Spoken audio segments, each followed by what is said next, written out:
चुनाव है और चुनाव के बीच घुसपैठियों को लेकर, वोटर लिस्ट को लेकर तनाव ही तनाव है।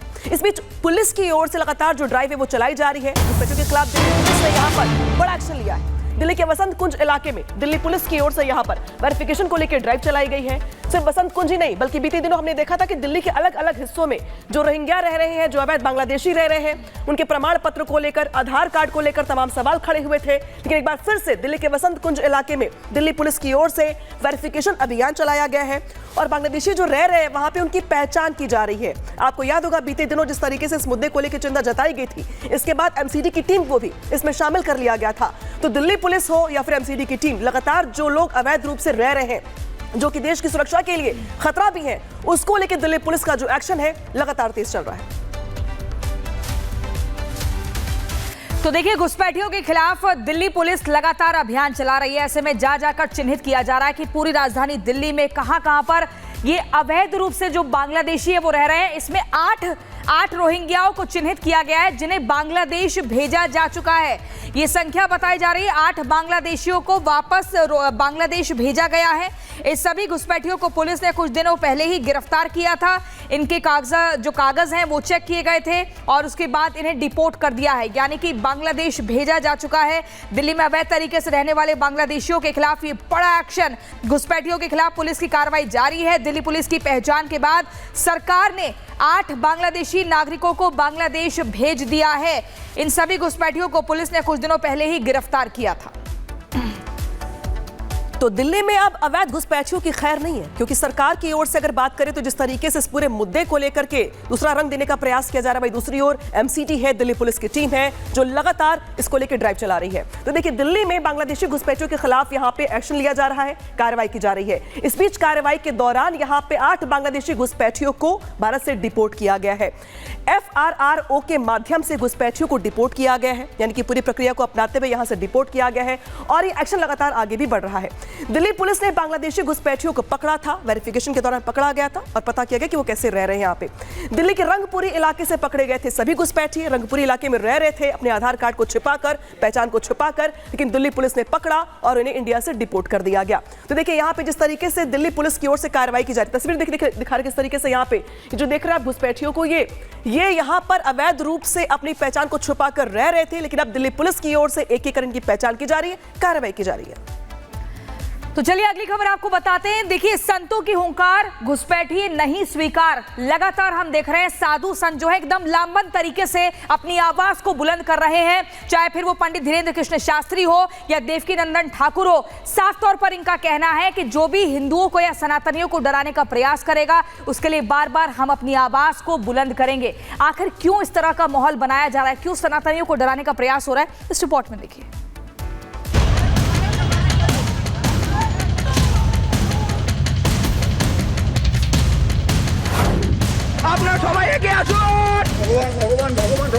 सनातन धर्म की सुरक्षा के लिए सनातन बोर्ड की आवश्यकता है। हमारी आने वाली पीढ़ी और बहन बेटियों को अगर सुरक्षित रखना है तो हिंदुओं को अब घर से बाहर निकलना पड़ेगा। देश विदेश में हिंदुओं पर जिस तरह से अत्याचार हो रहा है, उसे देखते हुए देश का साधु संत आज गुस्से में उबल रहा है। आप जो लाडली योजना चला रहे हैं वो कहीं बांग्लादेश से आई हुई उन बहनाओं को न मिल जाए। नवी मुंबई में बोलते हुए कथावाचक देवकीनंदन ठाकुर ने हिंदुओं का एक एक हक मांग लिया है। देवकीनंदन ठाकुर ने मांग उठाई है कि भारत हिंदू राष्ट्र तो बने ही, लेकिन जैसे मुसलमानों के लिए वक्फ बोर्ड है, वैसे ही हिंदुओं के लिए सरकार एक सनातन बोर्ड बनाकर दे। अपने सनातन धर्म की सुरक्षा के लिए सनातन बोर्ड की आवश्यकता है। इसी कार्य की सिद्धि के लिए 27 जनवरी को कुंभ में सनातन धर्म संसद होने जा रही है, 16 नवंबर दिल्ली की तरह। और हम ये चाहते हैं कि सनातन बोर्ड के निर्माण के लिए प्रत्येक हिंदू, प्रत्येक मराठी इसमें अपनी अहम भूमिका निभाए। साधु संत आज सिर्फ देश के हिंदुओं का हक ही नहीं मांग रहे, बांग्लादेश में हिंदुओं पर होती हिंसा से देश का संत समाज इतने गुस्से में है कि संतों ने अब राज्य सरकारों को भी अल्टीमेटम दे दिया है कि सरकार लाडली बहना का पैसा तो दे, लेकिन ये भी ध्यान रखे कि किसी बांग्लादेशी महिला को लाडली बहना का पैसा ना मिल जाए। महिलाओं को भी कुछ धन देने की योजना यहाँ की सरकार ने बनाई है, लाडली बहना योजना बनाई है। हम यहाँ के मुख्यमंत्री श्री देवेंद्र फडणवीस जी को एक निवेदन करेंगे कि आप जो लाडली योजना चला रहे हैं वो कहीं बांग्लादेश से आई हुई उन बहनाओं को न मिल जाए जिन बहनाओं के भैयाओं ने हिंदुओं का कत्लेआम बांग्लादेश में किया है। इन मांगों के अलावा देश का संत समाज सरकार से मंदिरों पर कब्जा छोड़ने की मांग कर रहा है। संतों का ये भी कहना है कि वो किसी कीमत में काशी मथुरा से समझौता नहीं करेंगे और जिन मंदिरों पर दूसरे समुदाय के लोगों का कब्जा है वहां से कब्जा हटाया जाए। Bureau report, Republic Bharat. और अब बात करेंगे उत्तर प्रदेश की। समाजवादी पार्टी के मुखिया अखिलेश यादव ने प्रयागराज कुंभ में चल रही तैयारियों को लेकर के कई बड़े मुद्दे उठाए हैं और साथ ही ये भी कहा है कि वो तैयारियों में जो कमी दिखाई दे रही है उन्हें वो इस मुद्दे को उठाते रहेंगे। हालांकि अखिलेश यादव के तैयारियों में कमी वाले बयान को लेकर के वार पलटवार का दौर शुरू हो गया है, क्योंकि अखिलेश यादव ने जैसे ही ये बयान दिया उसके बाद सरकार में डिप्टी सीएम केशव प्रसाद मौर्य ने अखिलेश यादव के बयान पर पलटवार किया है। उनकी ओर से क्या कुछ कहा गया है?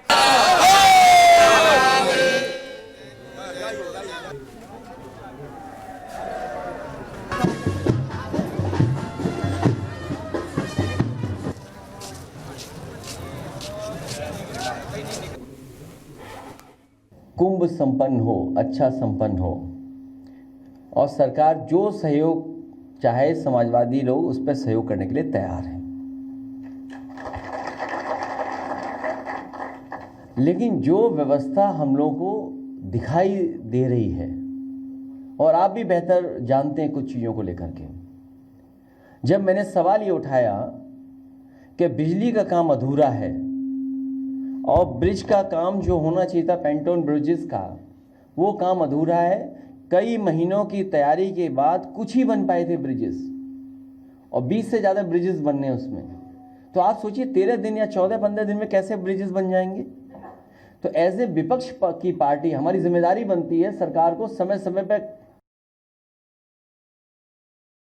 महाकुंभ में मैं पूरे दुनिया के जो हमारे सनातन धर्म के मानने वाले लोग हैं सबका मैं हृदय से स्वागत करता हूं और राहुल जी से भी कहता हूं आप जर्मनी से आए, आप भी स्नान करके जाइए, पुण्य का लाभ प्राप्त करके जाइए।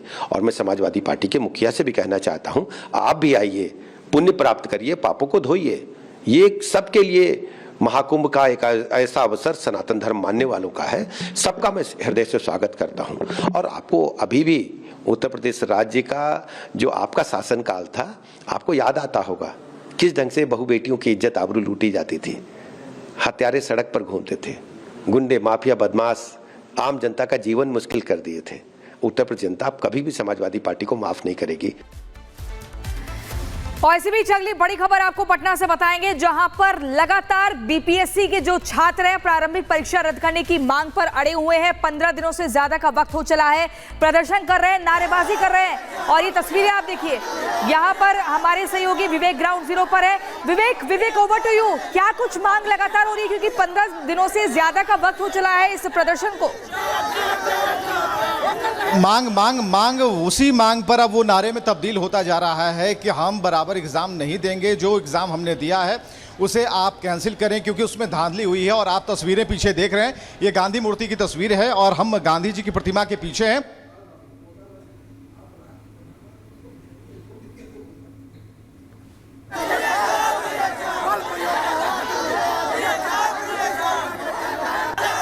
तो Bihar public service commission BPSC की परीक्षा को रद्द करवाने, री एग्जाम करवाने की मांग को लेकर जो स्टूडेंट्स हैं वो लगातार हल्ला बोल कर रहे हैं। बीते कई दिनों से जो छात्रों का प्रदर्शन है वो यहाँ पे किया जा रहा है। छात्रों ने कई बार ये भी कहा कि हमें मुख्यमंत्री से मिलने का समय चाहिए, हम मुख्यमंत्री से मिलकर अपनी बात रखना चाहते हैं।